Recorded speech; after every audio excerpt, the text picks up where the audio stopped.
റീബ ടീച്ചറുടെ ഒരു പുസ്തകമാണ് മരങ്ങൾ മിണ്ടാൻ തുടങ്ങിയാൽ. ഇന്ന് ആ പുസ്തകത്തിൻ്റെ പ്രകാശനത്തിനായിട്ടാണ് നമ്മളിവിടെ കൂടിയിരിക്കുന്നത്.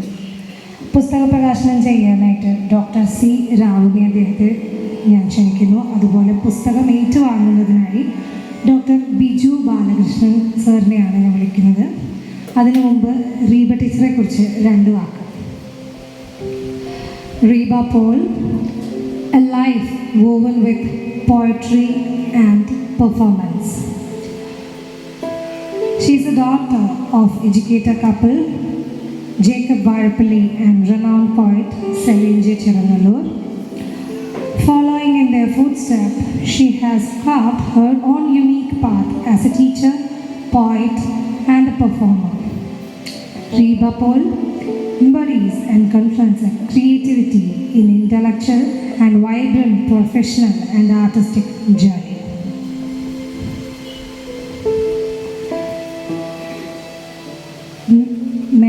മാമാണ് എൻ്റെ വായിൽ വരുന്നത്, because I call Har that. മമ്മിയുടെ അനീത്തിയാണ്. അപ്പം മാമയുടെ 3 ബുക്കുകൾ ഇതൊക്കെയാണ്. അറിയുന്നില്ല ആരും സീതയെ, കവിത കൊണ്ട് ഒരു സീത്ത്, ഇരുട്ടിൽ തെളിഞ്ഞ പച്ചകൾ. ഈ 3 ബുക്ക് മൂപ്പരാൾ എഴുതിയ പുസ്തകങ്ങളാണ്. അതിനുശേഷം മേമയ്ക്ക് കിട്ടിയ പുരസ്കാരങ്ങൾ: അങ്കണം കൊച്ചുബാവ പുരസ്കാരം, മേരി വിജയം അവാർഡ്, യൂസഫ് അലി കേച്ചേരി പ്രതിഭ പുരസ്കാരം, സർഗഭൂമി പുരസ്കാരം. അതിനോടൊപ്പം തൃശ്ശൂർ രംഗചേതനയിലെ 16ാം ബാച്ച് നാടക വിദ്യാർത്ഥി കൂടിയാണ് അദ്ദേഹം. അഭിനയിച്ച നാടകങ്ങൾ: മുടി, പെണ്ണഴക്, last breath, Bombay, Joseph Stalin. അതിനോടൊപ്പം അഭിനയിച്ച ടെലിഫിലിമുകൾ: രണ്ടിലക്കൊമ്പ്, ദ്രമം, ദ ആൻഡ് ദാറ്റ്, ലാസറേറ്റിന് പറയാനുണ്ട്, ആൻഡ് ഡോക്യുഫിക്ഷൻ കറുപ്പഴകി. അതിനൊപ്പം സ്ലേറ്റ് മാഗസിൻ എഡിറ്ററാണ്. ഹലോ റേഡിയോ 90.8 FM-ൽ കഥ കേട്ടുറങ്ങാം എന്ന പരിപാടിയുടെ അവതാരിക കൂടിയായിരുന്നു. പുരോഗമന കലാസാഹിത്യ സംസ്ഥാന കൗൺസിൽ അംഗം, വനിതാ സാഹിതി സംസ്ഥാന കമ്മിറ്റി അംഗം, വിദ്യാഭ്യാസ വകുപ്പിൻ്റെ കീഴിൽ വിദ്യാരംഗം ഈസ്റ്റ് സബ് ജില്ലാ കൺവീനർ എന്നിങ്ങനെ ഇറ്റ് ഗോസ് ഓൺ. അടുത്തതായി രാവുണ്ണിയേട്ടനെ കുറിച്ച് 2 വാക്ക്. രാവുണ്ണിയേട്ടൻ എന്ന് ഞാൻ വിളിക്കാൻ തുടങ്ങിയത് മേമ വിളിക്കണ കേട്ടിട്ടാട്ടോ. പൂക്കാസ സംസ്ഥാന സെക്രട്ടറിയാണ്, കാവ്യശിഖ ചെയർമാൻ, സാഹിത്യ അക്കാദമി എക്സിക്യൂട്ടീവ് മെമ്പർ. അദ്ദേഹത്തിൻ്റെ പുസ്തകങ്ങൾ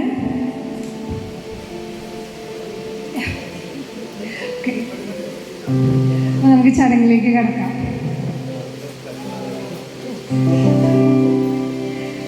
ബിജുമാഷ്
സുഹൃത്തുക്കളെ, റീബ പോളിൻ്റെ മരങ്ങൾ മിണ്ടാൻ തുടങ്ങിയാൽ എന്ന മനോഹരമായ കവിതാ സമാഹാരം ഞങ്ങളുടെ എല്ലാം ഏറ്റവും പ്രിയപ്പെട്ട സുഹൃത്തും ഗുരുവായൂർ ശ്രീകൃഷ്ണ കോളേജിലെ അധ്യാപകനുമായ പ്രശസ്ത കവി ഡോക്ടർ ബിജു ബാലകൃഷ്ണന് നൽകിക്കൊണ്ട് മുഴുവൻ മലയാളികൾക്കുമായി ഞാൻ സമർപ്പിച്ചിരിക്കുന്നു. ഇവിടെ വരാൻ കഴിഞ്ഞത് വളരെ സന്തോഷമുള്ള സംഗതിയാണ്. ഞാൻ നേരത്തെ വിചാരിച്ചു പുസ്തകപ്രകാശന തൃശ്ശൂർ ടൗണിലാണെങ്കിൽ നമുക്ക് പെട്ടെന്ന് വന്നു പോകുന്ന സൗകര്യമായിരുന്നു. ഇത് എവിടെയാണ് ഈ സ്ഥലം? ചെറുനെല്ലൂർ എന്ന് പറയുന്നത് ഏത് സ്ഥലത്തൊക്കെയാണാവോ? ശരി, മുസ്ലിം എന്നൊക്കെയുള്ള വേവലാതിയാണ്. കുറച്ച് വിഷമിച്ച് തന്നെയാണ് ഇപ്പോൾ ഇവിടെ എത്തിയത്. ഈ കലാഗ്രഹം എവിടെയാണെന്നൊക്കെ ചോദിച്ചു വഴിയില്ലേ, അവിടെ ആർക്കും അറിയില്ല. നമ്മൾ ചോദിച്ചവർക്ക് നിശ്ചയമൊന്നുമില്ല. അപ്പം വന്ന് കണ്ടു വളരെ. അപ്പോൾ ഇത് കണ്ടപ്പോഴാണ് ഇവിടെ വെച്ച് തന്നെയാണ് ഈ പുസ്തകത്തിൻ്റെ പ്രകാശനം നടക്കേണ്ടത് എന്നെനിക്ക് ബോധ്യപ്പെട്ടു. അത് തീർച്ചയായിട്ടും അത്തരമൊരു തീരുമാനമെടുത്ത് രണ്ടുപേരെയും ഞാൻ അഭിനന്ദിക്കുകയാണ്. ഇവിടെ അവരുടെ പപ്പയുണ്ട്, മമ്മിയുണ്ട്, ഇദ്ദേഹത്തിന് ചിത്രങ്ങളുണ്ട്. ഈ ചിത്രങ്ങൾ ചിലത് മാത്രമേ കാണാൻ പറ്റുള്ളൂ, മറ്റത് ഇപ്പുറത്തുള്ള നമുക്ക് മൊത്തത്തിലൊന്ന് എന്തൊക്കെ ഉണ്ടെന്ന് മാത്രമേ കാണാൻ പറ്റുള്ളൂ. നോക്കിയപ്പോൾ ഒന്നാം തരം ചിത്രങ്ങളാണ്. ചിത്രത്തിൻ്റെ ഭാഷയെ സംബന്ധിച്ചപ്പോൾ ഇവിടെ നേരത്തെ പറയണ്ടായി മോഡേൺ ആർട്ടാണ്. ഇത് മോഡേൺ അല്ലാതായിട്ട് പതിറ്റാണ്ടുകൾ എത്രയോ കഴിഞ്ഞു. പഴയ റിയലിസ്റ്റിക് ചിത്രങ്ങളിൽ നിന്ന് ചിത്രകലയുടെ ഭാഷ മാറി. നമ്മൾ പഴയ ചിത്രങ്ങളിൽ രൂപ ചിത്രങ്ങളിൽ ആ കാണുന്നത് തന്നെയാണ് അല്ലേ? ശകുന്തള പിന്നോട്ട് തിരിഞ്ഞ് ഗർഭപ്പുല്ല് പറിച്ചെടുക്കുന്നു. ഇങ്ങനെയുള്ള ആ കാഴ്ച കൃത്യമാണ്. അതിൽ കൂടുതലൊന്നും കാണാനില്ല. ഇത്തരം ചിത്രങ്ങളാവട്ടെ ഒരുപാട് നമുക്ക് കണ്ടെടുക്കാനുണ്ട്. വരച്ചാൽ എന്ത് വരച്ചു എന്നുള്ളതിന് ഇവിടെ ഒരു പ്രസക്തിയും ഇല്ല. നമ്മളെന്ത് കാണുന്നു എന്നുള്ളതാണ്. നമ്മളെന്ത് കാണുന്നു എന്നുള്ളത് നാം അനുഭവിക്കുന്നത് നാം ജീവിതത്തിൽ എന്തെല്ലാം അനുഭവിച്ചിട്ടുണ്ട് എന്ന് നോക്കിയിട്ടാണ്. നമ്മുടെ കണ്ണുകൊണ്ട് നോക്കുമ്പോൾ നമ്മുടെ മനസ്സിൽ നാം അനുഭവിച്ച ജീവിതം മുഴുവനുമുണ്ട്. അപ്പോൾ നമുക്കിത് എങ്ങനെ വേണമെങ്കിലും വായിച്ചെടുക്കാം. അപ്പോൾ നമുക്ക് ഒരുപാട് സഞ്ചരിക്കാൻ ഈ ചിത്രങ്ങൾ സഹായിക്കുന്നു എന്നുള്ളതാണ് ഇത്തരം ചിത്രങ്ങളുടെ പ്രാഥമികമായൊരു ഗുണം. കവിതയ്ക്കും ഇങ്ങനെ തന്നെയാണ്. കവിത രണ്ടുപേർ വായിക്കുന്നത് രണ്ട് വിധത്തിലാണ്. അത് 100 പേരാകുമ്പോൾ 100 വിധത്തിലാണ്. വായിക്കുന്ന ഒരാൾ 5 പേർ കഴിഞ്ഞ് വായിക്കുമ്പോൾ വേറൊന്നാണ്. കാരണം ജീവിതത്തിൻ്റെ പെരുക്കമാണ് ഈ കവിത എന്താണ് എന്ന് നമ്മൾ മനസ്സിലാക്കുന്നതിൽ നമ്മളെ സഹായിക്കുന്നു, പ്രേരിപ്പിക്കുന്നു. റീബ പോള് വളരെ വ്യത്യസ്തമായി ജീവിക്കുന്ന ഒരാളാണ്. ആ പുസ്തകത്തിന് ഞാനും ഒരു ചെറിയ കുറിപ്പ് എഴുതിയിട്ടുണ്ട്. ആ പുസ്തകം അച്ചടിച്ചെന്ന് പ്രസിദ്ധപ്പെടുത്താൻ ഇന്ന് ഇത്രത്തോളം ആ പുസ്തകം വൈകാൻ കാരണക്കാരൻ ഞാൻ തന്നെയാണ്. ബാക്കിയെല്ലാം തയ്യാറായി, ആമുഖം തയ്യാറായി, അവതാരിക തയ്യാറായി. ഇതെല്ലാം കഴിഞ്ഞ് രാവണേട്ടൻ്റെ ഒരു കുറിപ്പ് കൂടി വേണം, ഒരു കയ്യൊപ്പ് വേണം എന്നാണ് പറഞ്ഞത്. ഈ കയ്യൊപ്പിടാണ് ഏറ്റവും പ്രയാസം. ഞാനാണെങ്കിൽ പല കാര്യങ്ങളിലും നെട്ടോട്ടം കൂടിയാണ്. അങ്ങനെ ഇത് 15-ാം തീയതി പുസ്തകം ഇറങ്ങില്ല എന്ന് എനിക്ക് നല്ല ബോധ്യമായി. എന്തായാലും 9-ാം തീയതി ഞാനിത് എന്തൊക്കെയോ എഴുതി കൊടുത്തിട്ടുണ്ട്. അപ്പോൾ എൻ്റെ ഇന്നത്തെ പ്രസംഗം ആ പുസ്തകത്തിൽ കാണുന്ന കുറിപ്പ് നിങ്ങൾ വായിച്ചു നോക്കി അത് എൻ്റെ പ്രസംഗമായി കണക്കാക്കണം എന്ന് ഞാൻ അഭ്യർത്ഥിക്കുകയാണ്. പ്രമോദ് കെ നാരായണൻ നമ്മുടെ അധ്യക്ഷൻ സാമാന്യ ഹ്രസ്വമായി ഈ കവിതയെ നന്നായി പരാമർശിച്ചിട്ടുണ്ട്. ഇനിയിപ്പോൾ വീണ്ടും ഞാൻ കൂടി വിശദീകരിക്കുന്ന ഒരു കാര്യമില്ല. റീബയുടെ ഒട്ടേറെ സുഹൃത്തുക്കൾ ഇവിടെ എത്തിയിട്ടുണ്ട്, പല മണ്ഡലങ്ങളിൽ പ്രവർത്തിക്കുന്നുണ്ട്. ആ പ്രവർത്തന മണ്ഡലങ്ങളിലുള്ള സുഹൃത്തുക്കൾ മുഴുവൻ വന്നിട്ടുണ്ട്. അക്ഷരായണത്തിൻ്റെ ടീച്ചർമാരുണ്ട്, കാവ്യശിഖയുടെ ആൾക്കാരുണ്ട്, വനിതാ സാഹിത്യക്കാരുണ്ട്. അങ്ങനെ റീബ സഞ്ചരിച്ച വഴിയിലെല്ലാം കൂടെ കൂട്ടിയ ആൾക്കാർ മുഴുവനും പങ്കെടുത്തുകൊണ്ടാണ് ഈ മീറ്റിംഗ് നടക്കുന്നത്. അവരുടെ ഉള്ളിലെല്ലാം ഒരു റീബയുണ്ട്. അതങ്ങനെ തന്നെ നിൽക്കട്ടെ. അപ്പം ഇങ്ങനെ പല മണ്ഡലങ്ങളിൽ പ്രവർത്തിക്കുന്ന പലതരത്തിലുള്ള അറിവുകളും ആകാംക്ഷകളും താല്പര്യങ്ങളുള്ളൊരു വ്യക്തി എന്ന നിലയ്ക്ക് അവരുടെ കവിതകൾക്കും ആ സവിശേഷത ഉണ്ടായിരിക്കും. തീർച്ചയായിട്ടും കവിത നിങ്ങൾ നന്നായി വായിച്ച് നോക്കി ഈ കവിയെ ഉൾക്കൊള്ളുക, കവിതയെ പ്രോത്സാഹിപ്പിക്കുക എന്നത് മാത്രമേ എനിക്ക് പറയാനുള്ളൂ. ഞാനാണെങ്കിൽ ഇന്ന് വേറൊരു പരിപാടിക്ക് പെട്ടായിരിക്കണം. ഈ ഒരു പരിപാടിക്ക് എന്നെ വിളിക്കുന്ന കാര്യം എനിക്ക് അറിയുമായിരുന്നില്ല. ഇന്ന് 2 മണിക്ക് തൃശ്ശൂർ പ്രസ് ക്ലബ്ബിൽ പ്രകാശനം ചെയ്തൊരു പുസ്തക പ്രകാശന ചടങ്ങ്. നമ്മുടെ മുൻ ജില്ലാ ജഡ്ജിയും പ്രഥമ വിവരാവകാശ കമ്മീഷണറുമായ PN വിജയകുമാറിൻ്റെ കവിതാ പുസ്തകത്തിന് പ്രകാശന ചടങ്ങ്. അപ്പോൾ 2 മണിക്കുള്ള മീറ്റിങ്ങിന് പോകണോ 3 മണിക്കുള്ള മീറ്റിങ്ങിന് പോകണോ എന്ന് ആലോചിച്ചപ്പോൾ ഒരുപാട് ആലോചിച്ച് ഞാൻ തീരുമാനിച്ചത് 3 മണിക്കുള്ള മീറ്റിംഗ് ആവും കൃത്യസമയത്ത് ആരംഭിക്കാമെന്നുള്ളതാണ്. പക്ഷേ ഈ മീറ്റിംഗ് ആരംഭിക്കുക 3:45. അപ്പം ഇവിടെ ഇരിക്കുമ്പോഴും അവിടെ എന്താ നടക്കണമെന്നുള്ള വേവലാതിയാണ് എനിക്കുള്ളത്. അതുകൊണ്ട് നിങ്ങൾക്കുണ്ടായ ഒരു ഗുണം എന്താ വെച്ചാൽ എൻ്റെ ഒരു ദീർഘമായ പ്രസംഗം സഹിക്കേണ്ട ഒരവസ്ഥ ഉണ്ടായില്ല എന്നുള്ളതാണ്. എന്തെങ്കിലും ആവട്ടെ, ഈ കവിക്ക്, മികച്ച സംഘാടകർക്ക് അവരുടെ കാവ്യ ജീവിതത്തിൽ സാംസ്കാരിക പ്രവർത്തന മണ്ഡലത്തിൽ വളരെ വലിയ മുന്നേറ്റങ്ങൾ ഉണ്ടാവാൻ സഹായിക്കട്ടെ. തീർച്ചയായും അനിയൻ്റെയും ചേച്ചിയുടെയും പുസ്തകം ഒന്നിച്ച് അത് പിതാവിൻ്റെ ഓർമ്മ ദിനത്തിൽ പ്രകാശനം ചെയ്യപ്പെടാന്നുള്ളത് അവിസ്മരണീയമായൊരു സംഗതിയാണ്. അത്യപൂർവമായിട്ട് മറ്റൊരു കാര്യം നടക്കുന്നത്. എനിക്ക് ജേക്കബ് മാഷെ പരിചയമുണ്ട്. എൻ്റെ വീട്ടിൽ വന്നിട്ടുണ്ട്. അന്ന് നമ്മുടെ ഒരു കവിതാ സൗഹൃദത്തിൽ പങ്കെടുക്കാൻ വേണ്ടി ദീപ വന്നപ്പോൾ കൂടെ കൂട്ടിക്കൊണ്ടുവന്നതാണ്. ഒന്നിലേറെ പ്രാവശ്യം ഞാൻ കണ്ടിട്ടുണ്ട്. അപ്പോൾ ഈ വീട്ടിലേക്ക് വരുമ്പോൾ ആ ഒരു ഓർമ്മ കൂടി എനിക്ക് ഉണ്ടായി. റീബയ്ക്കും സഹോദരനും നിങ്ങൾക്ക് എല്ലാവർക്കും നന്മ നേരുന്നു. എൻ്റെ വാക്കുകൾ നിർത്തുന്നു. പുസ്തകം പ്രകാശനം ചെയ്തതായി പ്രഖ്യാപിക്കുന്നു. നമുക്ക് ഡോക്ടർ ബിജു ബാലകൃഷ്ണൻ സാറിനെ വേദിയിലേക്ക് ക്ഷണിക്കാം. അതിനു മുമ്പ് സാറിനെ കുറിച്ചൊരു 2 വാക്ക്. സർ ശ്രീകൃഷ്ണ കോളേജ് ഗുരുവായൂരിൽ മലയാളം അധ്യാപകനായി വർക്ക് ചെയ്യുന്നു.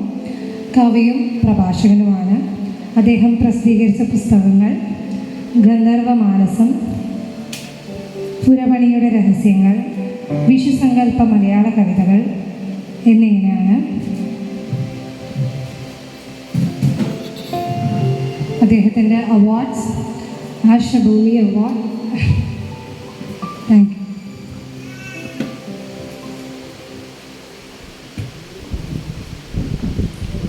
ബഹുമാന്യരെ, പ്രിയമുള്ളവരെ, എല്ലാവർക്കും വിനീതമായ നമസ്കാരം.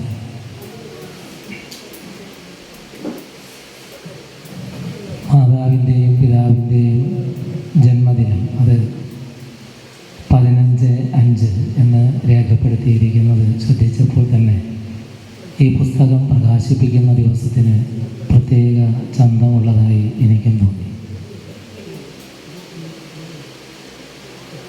ഇവിടെ ആവി കുത്തൂച്ചൻ അച്ഛൻ്റെയും റീബ ടീച്ചറിൻ്റെയും പുസ്തകങ്ങൾ പ്രകാശിപ്പിക്കുന്ന സന്ദർഭത്തിൽ റീബ ടീച്ചറിൻ്റെ മരങ്ങൾ മിണ്ടാൻ തുടങ്ങിയാൽ എന്ന പുസ്തകം എനിക്കേറെ ബഹുമാന്യനും പ്രിയങ്കരനുമായ രാവുണ്ണി മാഷിൽ നിന്ന് ഏറ്റുവാങ്ങാൻ കിട്ടിയ സന്ദർഭം വളരെ വിലയേറിയതാണെന്ന് ഞാൻ തിരിച്ചറിയുന്നുണ്ട്.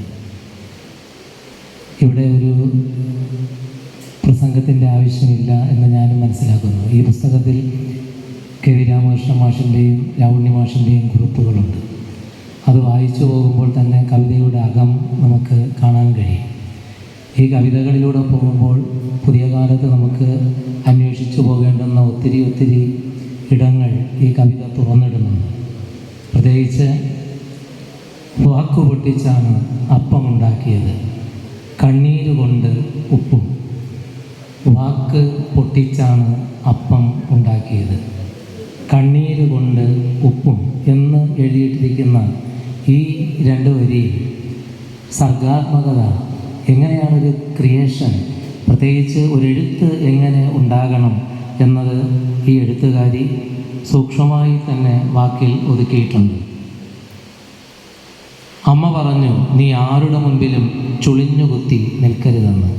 നിൽപ്പ് എന്ന കവിത ഒരു പെൺപക്ഷ രചനയായിട്ടൊക്കെ ജീവിതാനുഭവങ്ങളെ ഒക്കെ ചേർത്ത് എഴുതാൻ കഴിയുന്നത് കവിത തന്നെ അതിജീവനത്തിൻ്റെ ഏറ്റവും വലിയ കരുത്തുറ്റ അക്ഷരപാഠമായി നിവരുന്നത് നമുക്ക് ഈ പുസ്തകത്തിൽ പലയിടങ്ങളിലും കാണാൻ കഴിയും.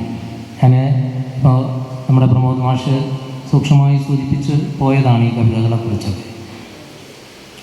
ജലം കൊണ്ട് മുറിഞ്ഞവർ എന്ന ആ കവിതയൊക്കെ കണ്ണീരിനൊപ്പം കരഞ്ഞു, മുറിവിനൊപ്പം മുറിഞ്ഞു, ജലാന്ധതയും മതാന്ധതയും മുറിച്ച് മനുഷ്യരായി. ഈ കവിതയൊക്കെ മാനവപക്ഷത്തേക്ക് നമ്മെ പെട്ടെന്ന് ഉയർത്തി കൊണ്ടുപോകുന്നതാണ്. അങ്ങനെ വ്യത്യസ്തങ്ങളായ കവിതകൾ, കവിത വന്നതറിയാതെ, അതൊക്കെ ഓരോ എഴുത്തുകാരും ജീവിതത്തിൽ അനുഭവിക്കുന്നതൊക്കെയാണ്. രാത്രി ഒരുപാട് ഇരുട്ടിയിട്ടും കവിത വന്നില്ല. ഈ മൂലയിലെ പൊടിയൊന്നടിച്ചിട്ട്, ഈ രുചിയൊന്ന് തിളച്ചാറിയിട്ട്, ഈ തുണിയൊന്ന് അലക്കിത്തേച്ച്, ഈ വാർത്തകൾക്കും കാഴ്ചകൾക്കും ഒടുവിലേറ്റവും ഒടുവിൽ ഓരോ ചലനവും വേഗവും അളന്ന്, ഓരോ കണ്ണീരും കാരണവും ഒപ്പിയെടുത്ത്, അടഞ്ഞ സൗഹൃദങ്ങളെ തുറന്ന്, അവസാന നിമിഷം വരെ അനുരഞ്ജനത്തിനായി കാത്ത്, ഓരോ ഇലയനക്കവും തിരഞ്ഞ്, ആദിയും അന്തവും കൊരുത്ത് വരാനായിരിക്കുമോ കവിത? മുത്തുപോലുള്ള വാക്കുകൾക്കുള്ളിൽ നീ ഒളിച്ചിരിക്കുകയാണോ? കവിതയുടെ ഇടമൊക്കെ സൂക്ഷ്മമായി തന്നെ ഈ കവിതയ്ക്കകത്ത് എഴുത്തുകാരി കൊണ്ടുവരുന്നുണ്ട്. ഇങ്ങനെ വ്യത്യസ്തങ്ങളായ കവിതകൾ, വ്യത്യസ്ത അനുഭവങ്ങൾ സമ്മാനിക്കുന്ന രചനകൾ ഓരോന്നും നമുക്ക് വായിച്ചു പോകുമ്പോൾ വലിയ വലിയ ഓർമ്മകൾ ഉണ്ടാക്കുന്നുണ്ട്. അന്ധവിശ്വാസമെന്ന ഒരു കവിത ഞാൻ ഇതിനിടയിൽ തപ്പുന്നുണ്ട്. ആ കവിതയൊക്കെ നിങ്ങളൊന്ന് തപ്പി വായിച്ചു പോവുക. എന്താണ് കവിതയുടെ സൗന്ദര്യമെന്നത് നമുക്ക് ഈ ചെറിയ കവിതകളിലൂടെ അറിയാൻ കഴിയും. എത്ര വിശ്വസിച്ചാണ് ഞാൻ നിൻ്റെ കൈപിടിച്ചിറങ്ങിയത്, പിടിച്ച കൈവിട്ട് നീ മറ്റുള്ളവരുടെ കൈപിടിച്ചു തുടങ്ങിയപ്പോൾ മുതലാണ് എല്ലാ വിശ്വാസങ്ങളും അന്ധമാണെന്ന് ഞാൻ അറിഞ്ഞത്. ഇങ്ങനെയൊക്കെ എഴുത്തിൽ ചില പ്രത്യേകതകൾ നമുക്ക് കാണാൻ കഴിയുന്ന നിരവധി കവിതകൾ മരങ്ങൾ മിണ്ടാൻ തുടങ്ങിയാലെന്ന സമാഹാരത്തിലുണ്ട്. ഈ സമാഹാരം ഏറെ ആനന്ദത്തോടെ ഞാൻ ഏറ്റുവാങ്ങുന്നു. എഴുത്തുകാരിക്ക്, ഈ സഹോദര കവികൾക്ക് എല്ലാ ആശംസകളും നേർന്ന് നിർത്തുന്നു. നന്ദി, നമസ്കാരം.